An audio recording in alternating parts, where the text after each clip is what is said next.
시청자 여러분 안녕하십니까? 우리 사회의 뜨거운 이슈를 다각적으로 살펴보는 이슈체크입니다. 음주운전 단속 기준과 처벌을 강화하는 제2윤창호법이 지난 25일부터 시작됐습니다.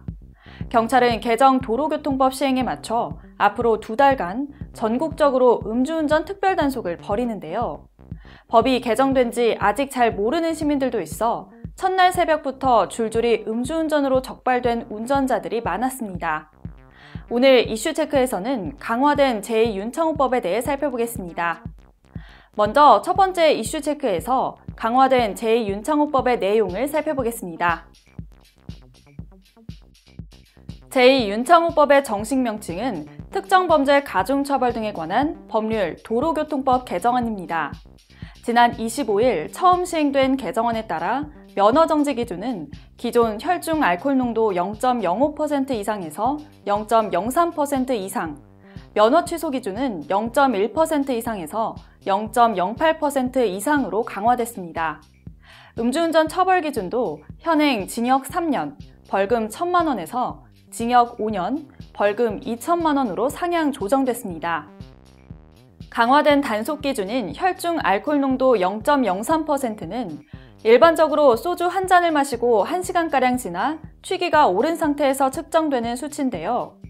소주를 한 잔이라도 마셨다면 운전대를 잡지 말라는 취지입니다. 공식에 따르면 체중 60kg의 남성이 자정까지 19도짜리 소주 2병을 마시고 7시간이 지나면 혈중 알코올 농도는 약 0.041%가 됩니다.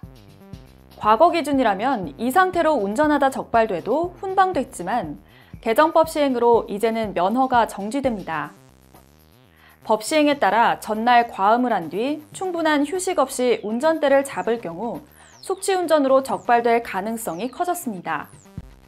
실제 25일 새벽 경찰이 특별 단속에 나선 도로에서는 곳곳에서 승강이가 벌어졌는데요. 시행 첫날부터 음주운전 153건이 적발됐습니다. 시민들은 강화된 개정안 시행, 특히 숙취운전에 대한 개념이 익숙하지 않아 지속적으로 법을 알리는 시도가 필요해 보였습니다. 이렇게 단속 기준을 강화하면서 경찰이 출근길 숙취운전 대책 마련에 고심하고 있습니다. 경찰은 출근길 차량 흐름에 방해가 되지 않도록 대대적 단속은 지양하고 새벽 시간대 유흥가를 선별해 불시 단속을 벌일 방침이라고 밝혔습니다. 두 번째 이슈 체크에서 숙취운전 대책을 알아보겠습니다. 경찰은 올바르고 안전한 음주 습관을 길들이는 것이 중요하다고 말합니다. 특히 전날 술을 많이 마셨다면 다음날 대중교통을 이용하는 것이 안전한데요.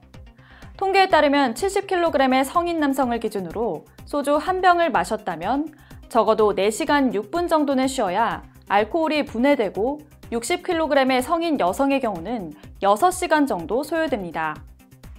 따라서 음주 후 충분히 수면을 취하지 못한 후에 운전대를 잡으면 단속에 걸릴 수 있기 때문에 주의해야 합니다. 이에 따라 시민들은 자발적으로 음주운전의 위험성을 깨닫고 피하려는 노력이 필요합니다. 저녁 술자리를 늦게까지 하지 않거나 아침에는 택시를 타고 직장과 집이 가까운 동료는 걸어서 출근하는 등의 다양한 방법도 있습니다. 그리고 기업체나 학교, 사회에서 음주운전 예방교육을 시행하고 법을 알리는 캠페인에 대한 충분한 홍보도 필요할 것입니다. 그간 쉽지 않았던 음주운전 근절. 만취운전자에게 치여 22살의 안타까운 생을 마감한 고 윤창호 씨의 죽음이 새로운 사회적 변화들을 불러오고 있습니다. 특히 강화된 음주운전 단속 기준으로 앞으로 술자리와 출근길 분위기가 많이 달라질 것으로 보이는데요. 개정안 시행으로 모든 운전자들의 의식 제고가 이루어지길 바랍니다. 이슈 체크 김아련이었습니다.